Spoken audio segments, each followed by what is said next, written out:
Hello बच्चा party, क्या हाल चाल, कैसे हैं? Welcome to my channel. तो बच्चे कंसेप्ट बॉक्स 3 पे थर्ड नंबर का कंसेप्ट है, दैट इज एटॉमिक स्ट्रक्चर में बोहर के मॉडल को बहुत डीपली स्टडी करेंगे, हर एक पॉइंट को देखेंगे, कुछ क्वेश्चंस करेंगे और डिटेल्ड इसका एक प्रैक्टिस सेशन ऑफ 20 क्वेश्चंस इस वीडियो के डिस्क्रिप्शन में आपको मिल जाएगा। और मेरे टेलीग्राम चैनल जिसका लिंक है t.me/physics ओके। तो आपके अपने टेलीग्राम चैनल फिजिक्स ओके पे भी आपको यहाँ पे ये लिंक DPPs मिल जाएंगी। तो t.me/physics ओके अगर अभी तक ज्वाइन नहीं किया है तो ज्वाइन कर लें। इस अपने चैनल को अगर आपने बच्चा पार्टी अभी तक सब्सक्राइब नहीं किया है तो प्लीज़ इसको भी सब्सक्राइब कर लें, ठीक है। तो शुरू करें एटॉमिक स्ट्रक्चर। तो एटॉमिक स्ट्रक्चर शुरू करते हैं। सबसे पहले बात करते हैं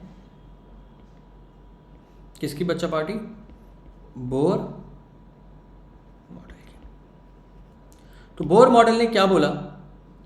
बोर ने बताया कि भाई जो इलेक्ट्रॉन होते हैं जो अगर न्यूक्लियस के अराउंड रिवॉल्व कर रहे हैं तो वो ऐसा नहीं है कि किसी भी ऑर्बिट में क्या कहते हैं रिवॉल्व कर लेंगे, किसी भी ऑर्बिट में रिवॉल्व नहीं करते। इलेक्ट्रॉन्स जो होते हैं अगर रिवॉल्व कर रहे हैं तो वो किसी भी ऑर्बिट में नहीं करेंगे, वो एक सर्टेन फिक्स्ड रेडियस की ही ऑर्बिट होगी, कुछ एक पर्टिकुलर सर्टेन फिक्स्ड रेडियस की ही ऑर्बिट्स होंगी जिसमें वो रिवॉल्व कर सकते हैं और उन ऑर्बिट्स को अपन स्टेबल ऑर्बिट कहते हैं। Orbit around the nucleus in a certain fix orbit called as stable orbits. और डेफिनेशन ऑफ स्टेबल ऑर्बिट उन्होंने क्या दिया? ऐसी ऑर्बिट जिसके लिए angular momentum that is equal to mvr is equal to n times h upon 2π हो। mvr is equal to nh upon 2π हो। ऐसे स्टेबल ऑर्बिट्स, ऐसे ऑर्बिट्स जिसके लिए angular momentum mvr is equal to nh upon 2π के बराबर हो, उसे स्टेबल ऑर्बिट कहा जाता है, उसे स्टेबल ऑर्बिट कहा जाता है।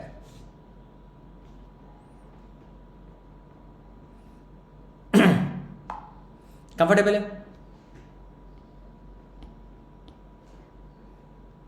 अब आता है लिमिटेशन।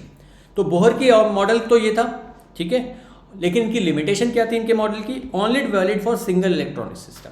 ऐसे सिस्टम ऐसे के लिए वैलिड है जिसमें सिर्फ एक ही इलेक्ट्रॉन हो, जैसे कि हाइड्रोजन एटम के लिए, हीलियम पॉजिटिव के लिए। हीलियम पॉजिटिव मतलब हीलियम में 2 इलेक्ट्रॉन थे, पॉजिटिव मतलब एक इलेक्ट्रॉन निकाल चुके हैं, तो हीलियम पॉजिटिव मतलब एक ही इलेक्ट्रॉन, तो हीलियम पॉजिटिव के लिए वैलिड है। हाइड्रोजन के लिए वैलिड है, हीलियम पॉजिटिव के लिए वैलिड है। लिथियम की बात करें तो 2 पॉजिटिव, लिथियम में 3 इलेक्ट्रॉन थे, 2 निकाल दोगे तो कितना बचेगा? 1, इसलिए 2 पॉजिटिव, तो इसके लिए वैलिड है। तो ओनली सिंगल, अगर ये मोर देन 1 इलेक्ट्रॉन हुए तो बोहर का मॉडल जो होगा बच्चा पार्टी वो वैलिड नहीं रह जाएगा।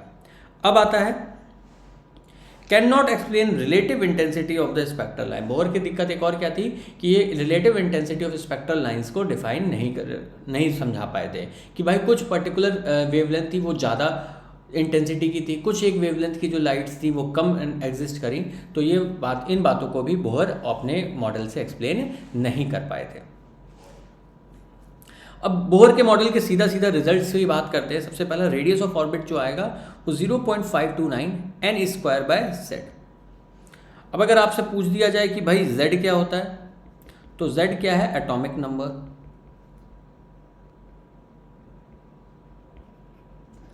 n क्या है?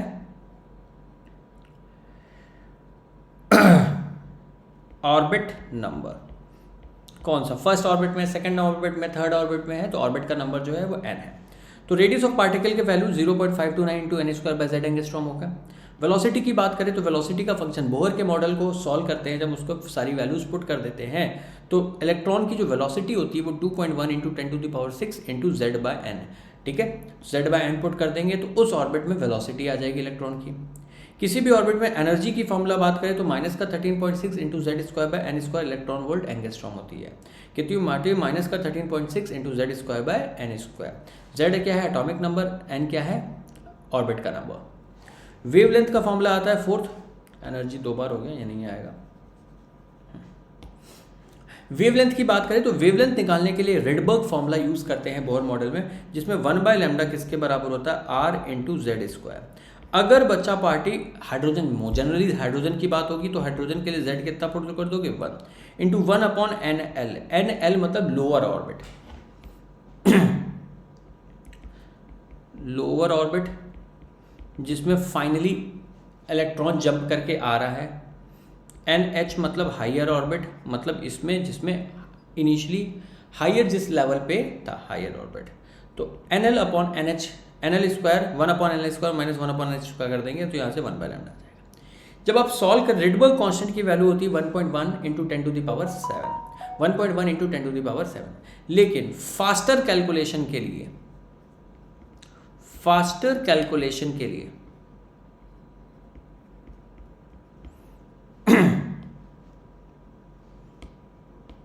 आप याद रखेंगे 1 बाय आर की वैल्यू, 1 बाय आर अगर फास्ट कैलकुलेशन करनी है तो जैसे यहाँ पे आर आ रहा है, आर की वैल्यू तो ये होती है, बट आर की वैल्यू उतनी यूजफुल नहीं है जितनी आपको 1 बाय आर की यूजफुल है।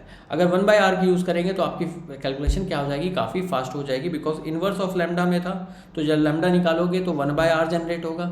1 बाय आर, अब देखो इस नंबर से डिवाइड करना थोड़ा डिफिकल्ट है, लेकिन अगर आप इसको डायरेक्टली कर देंगे तो इसको डायरेक्टली पुट करेंगे तो आपको काफ़ी इजी पड़ेगा। तो 1 बाय लैम्डा की अप्रॉक्सीमेट वैल्यू 911 एंगस्ट्रॉम, 911 एंगस्ट्रॉम अगर आप याद कर लेंगे तो आपको कैलकुलेशन में काफ़ी हेल्प हो जाएगी। तो radius of orbit, velocity, energy and wavelength, इनके फॉर्मुलेज आपको याद होने चाहिए, ठीक है। इस पे बेस्ड क्वेश्चन आते हैं, क्वेश्चन मैं भी कराऊंगा। अब आता है energy level of hydrogen atom. तो अगर बच्चा पार्टी एनर्जी लेवल की बात करें तो एनर्जी का फॉर्मूला देखा -13.6 into Z square by N square. Hydrogen की बात करेंगे तो जेड की वैल्यू 1 पुट कर देंगे तो माइनस का 13.6 by N square electron volt angstrom हो जाएगा एनर्जी का फॉर्मूला। एन की वैल्यू 1 पुट करोगे एनर्जी की वैल्यू आ जाएगी माइनस का 13.6 हाइड्रोजन के लिए। एन की वैल्यू 2 पुट करोगे एनर्जी टोटल ये आ जाएगी। एन की वैल्यू 3 पुट करोगे ये आ जाएगी। एन की वैल्यू 4 पुट करोगे। आई होप ये सारी एनर्जी लेवल तुम्हें याद होंगे। N is equal to infinity की अगर मैं बात करूं, इन्फिनिटी लेवल का जो ऑर्बिट है, इन्फिनिटी लेवल का जो ऑर्बिट रेडियस होगा उसकी एनर्जी क्या मानते हैं, 0 मानते हैं। क्लियर है। अब किसी भी हायर ऑर्डर से जब इलेक्ट्रॉन जंप करके आएगा, ठीक है, तो किसी से भी अगर लोअर एनर्जी लेवल 1 है, मतलब यहां से इस पे आ जाए, सेकंड से आ जाए, थर्ड से आ जाए, फोर्थ से आ जाए, फिफ्थ से आ जाए, इन्फिनिटी से आ जाए, कहीं से भी अगर अपने higher level of energy orbit से किसी भी हायर से अगर लोअर ऑर्बिट या फाइनल ऑर्बिट उस n इज इक्वल टू 1 पे ट्रांजिशन ले रहा है, तो इस सीरीज की लाइन को क्या कहेंगे, लाइमन सीरीज कहेंगे। और ये किस में आती है, अल्ट्रावायलेट रीजन में आती है। सिमिलरली किसी भी हायर ऑर्बिट से 3 से 4 से 5 से 6 से 7 से इन्फिनिटी से अगर लोअर ऑर्बिट की वैल्यू फिक्स कर दी, मतलब किसी भी हायर से अगर n इज इक्वल टू 2 पे कोई जंप करके आ रहा है, तो इस सीरीज को क्या कहते हैं, बामर सीरीज कहते हैं। और बामर सीरीज की जो रेडिएशन होती हैं, सिर्फ यही रेडिएशन विजिबल रेंज में लाई करती हैं। सिमिलरली अगर किसी भी हायर से 4, 5, 6, 7, 8, 9, 10 इन्फिनिटी से अगर थर्ड ऑर्बिट पे कोई जंप करके आती है तो उसे पास्चन कहते हैं। सिमिलरली अगर 4 पे जंप करके आता है तो ब्रैकेट कहते हैं। ये ध्यान रखना, ओनली लाइमन जो है यूवी में आती है, बामर विजिबल में आती है, और बाकी सारी जो होती हैं इंफ्रारेड रेडिएशन में आती हैं। पास्चन, ब्रैकेट, पी फंड, ये तीनों किस में आती हैं बच्चा पार्टी, आपकी इंफ्रारेड रेडिएशन में। ध्यान रखना, बामर विजिबल में, बामर से पहले वाली यूवी में, और बामर के बाद वाली सारी इंफ्रारेड जोन में आती हैं। ये तो हो गया एनर्जी लेवल। लेकिन कई बार इसको क्या लिखते हैं बच्चा, in terms of excitation and excitation के टर्म्स में मेंशन करते हैं। जैसे कि n इज इक्वल टू 1 को कई बार ग्राउंड स्टेट भी कहा जाता है। ग्राउंड स्टेट मतलब n is equal to 1। First excited state तुम सोचोगे n की वैल्यू 1 पुट कर, नहीं, फर्स्ट एक्साइटेड है।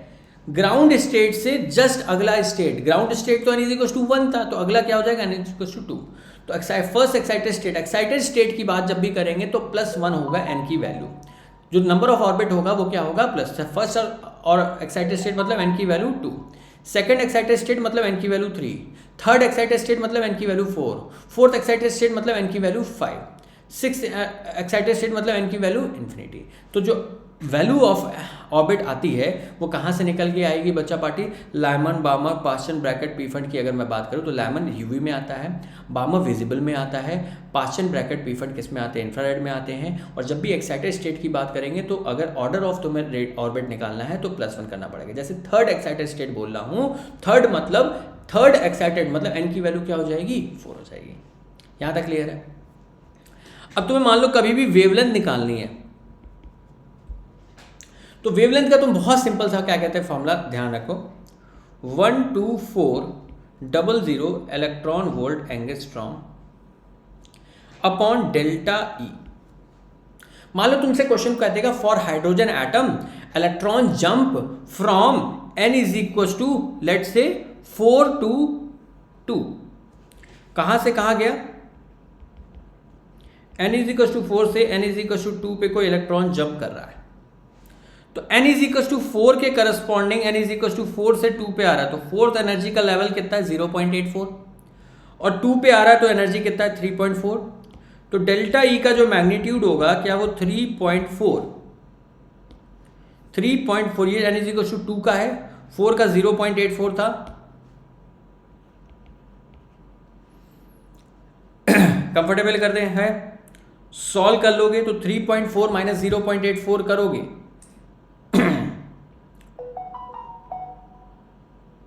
3.40 माइनस 0.84 करोगे 2.56 आ जाएगा, तो 2.56।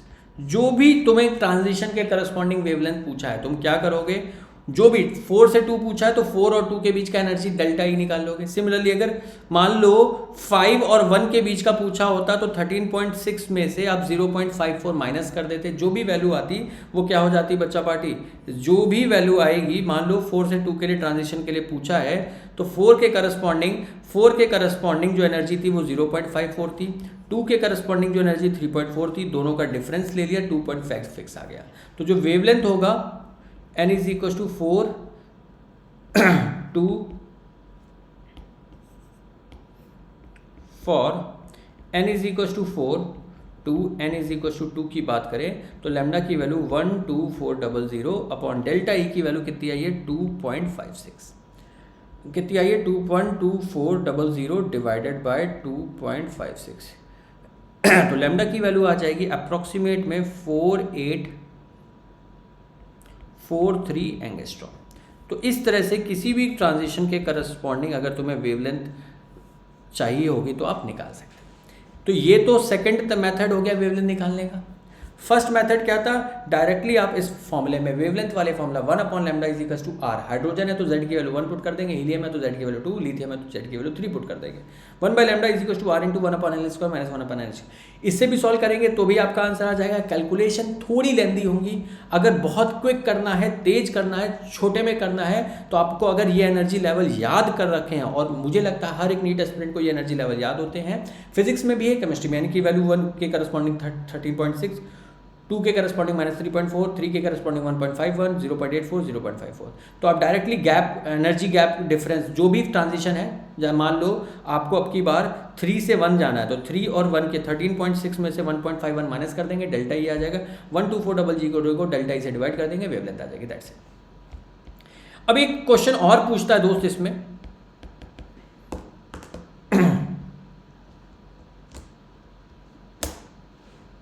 यहां पे बच्चा पार्टी अब एक और क्वेश्चन पूछता है, वो पूछता है वेवलेंथ के बारे में कि नंबर ऑफ वेवलेंथ कितनी, नंबर ऑफ डिफरेंट डिस्टिंक्ट कितनी वेवलेंथ एग्जिस्ट करेंगी आती हैं, उसके बारे में और पूछता है कई बार। तो नंबर ऑफ डिफरेंट वेवलेंथ अगर पूछी गई,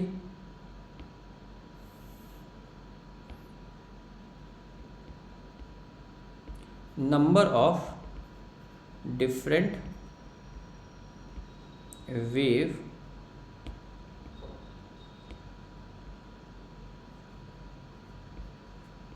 length possible, number of different wavelength possible की बात करें n की वैल्यू तो वो कितना हो जाएगा, n इंटू n माइनस 1/2 हो जाएगा, कितना हो जाएगा, n इंटू n माइनस 1/2 हो जाएगा, n इंटू n माइनस 1/2 हो जाएगा नंबर ऑफ डिफरेंट वेवलेंथ की बात करें। तो जो number of different wavelength possible है वो n is equal to small n into n minus 1/2 हो जाएगा, वेयर n क्या है, ऑर्डर ऑफ ऑर्बिट। कौन सा ऑर्बिट है, मान लो n इज इक्वल टू 4 में कोई है, मान लो बच्चा पार्टी क्वेश्चन के तौर पे मैं पूछ दूं, मैं तुम लोग से बोल दूं, क्वेश्चन ये है कि कोई इलेक्ट्रॉन है जो n इज इक्वल टू 4 पे है, तो बताओ how many different number of different wavelength are possible.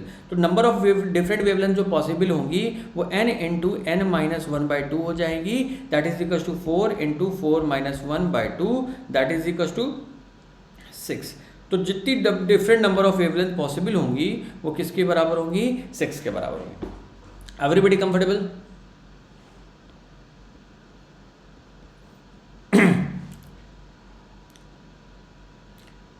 Everybody comfortable? चलो, तो ये तो हो गया।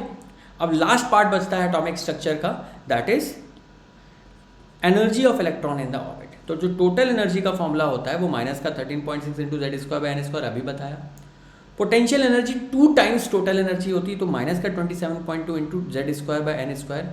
एंड काइनेटिक एनर्जी जितनी टोटल एनर्जी होती है उसका पॉजिटिव होता है बस वैल्यू, तो प्लस का 13.6 into Z square by N square. तो काइनेटिक एनर्जी टोटल एनर्जी और पोटेंशियल एनर्जी में रिलेशन होता है, वही होता है kinetic energy equals to negative of total energy और is equals to minus of potential energy by 2।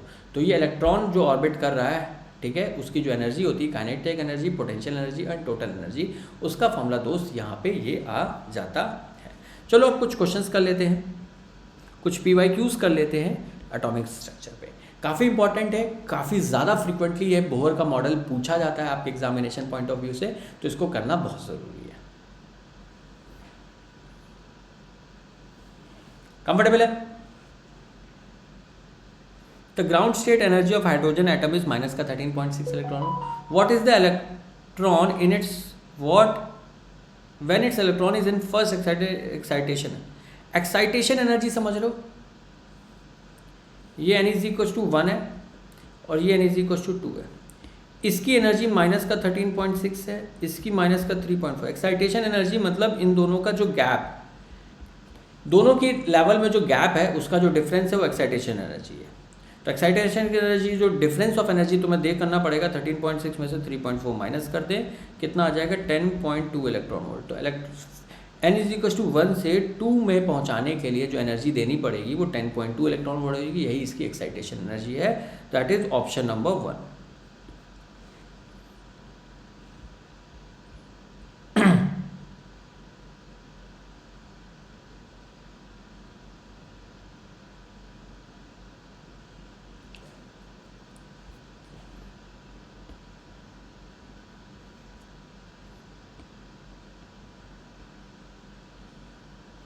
The ionization energy of electron in the hydrogen atom in ground state is minus का 13.6 electron volt, ठीक है। The atom is excited to high energy level to emit radiation of 6 wavelength. Number of different wavelengths जो है वो 6 दे रखे हैं, comfortable है। तो ये n इंटू n माइनस 1/2 के बराबर होगा। तो बाय हिट एंड ट्रायल क्यों तुम क्वाड्रेटिक सॉल्व करोगे, तो मैं समझ में आ रहा है कि अगर n की वैल्यू 4 पुट कर दे तो ये क्वेश्चन सेटिस्फाइड है, मतलब ऑर्बिट का ऑर्डर जो होगा n इज इक्वल टू 4 होगा।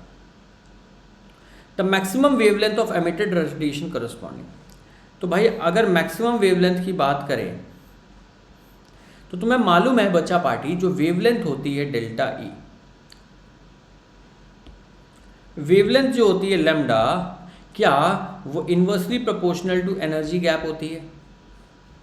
मतलब एनर्जी गैप जितना ज़्यादा होगा वेवलेंथ उतनी कम होगी। तो तुमसे पूछा क्या है, the maximum wavelength, maximum wavelength पूछिए मतलब एनर्जी सबसे कम होगी।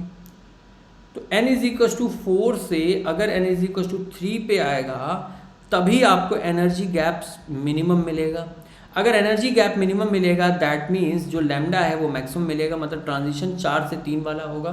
तो n इज इक्वल टू 4 से 3 के ट्रांजिशन के करस्पॉन्डिंग आपको वेवलेंथ मैक्सिमम मिलेगी, अगर 6 डिफरेंट वेवलेंथ आपको मिल रही थी तो।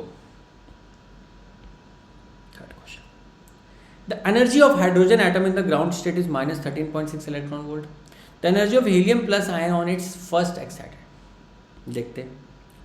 तो एनर्जी की फॉर्मूला माइनस का 13.6 into Z square by N square होता है दोस्त। He पॉजिटिव के लिए Z की वैल्यू 2 हो जाएगी। फर्स्ट एक्साइटेड स्टेट की बात करें तो क्या N की वैल्यू भी 2 हो जाएगी। तो एनर्जी की बात करें तो माइनस का 13.6 इंटू 2 स्क्वायर अपॉन N की वैल्यू 2।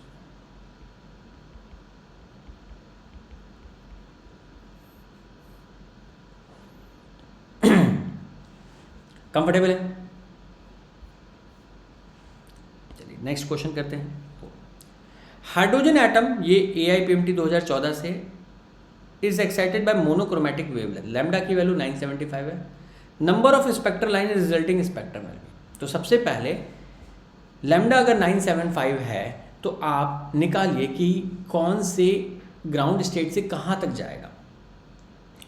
तो डेल्टा ई जो हो जाएगा वो 12400 अपॉन लैम्डा हो जाएगा। लैम्डा अगर 1240 अपॉन डेल्टा ई था तो डेल्टा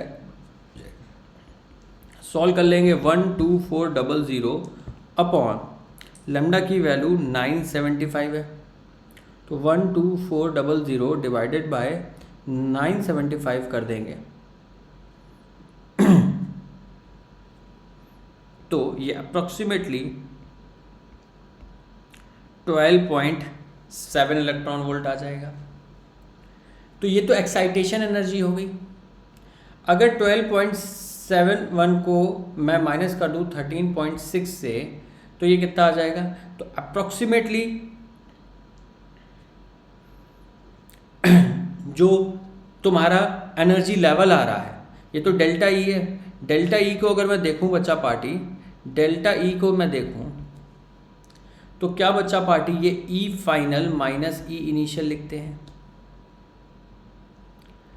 तो 12.7 कैसे अप्रोक्सीमेटली 12.8 लिख लो, is equal to E final पता नहीं माइनस ई इनिशियल माइनस का 13.6 इलेक्ट्रॉन वोल्ट था, इधर आ जाएगा तो ई फाइनल हो जाएगा 12.8 माइनस 13.6 कितना हो जाएगा 12.8 माइनस 13.6। तो ये अप्रॉक्सीमेटली ई फाइनल जो आ जाएगा वो माइनस का 0.84 इलेक्ट्रॉन वोल्ट आ जाएगा। 0.84 इलेक्ट्रॉन वोल्ट कौन से एनर्जी लेवल होता है, मतलब जो n इज इक्वल टू 4 पे है।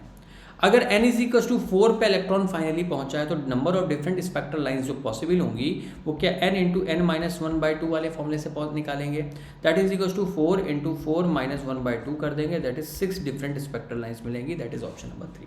आई होप आप सभी लोग कंफर्टेबल होंगे, क्लियर होंगे, वेरी गुड, ठीक है, that's all, thank you guys. जल्दी से बच्चा पार्टी इस वीडियो के डिस्क्रिप्शन में जाओ, यहाँ पे आपको क्या मिलेगा, एक लिंक मिलेगा जहाँ पे आप देखेंगे इसके करस्पॉन्डिंग जो डीपीपी है जिसमें 20 क्वेश्चन है एटॉमिक स्ट्रक्चर पे, वो मिल जाएंगे। वो सेम डीपीपी आपको t.me/physics ओके पे भी मिल जाएगी, तो फिजिक्स के टेलीग्राम चैनल को भी ज्वाइन कर ले और वहाँ पे भी ज्वाइन कर ले। That's all for today guys, tata bye bye, जय हिंद, थैंक यू।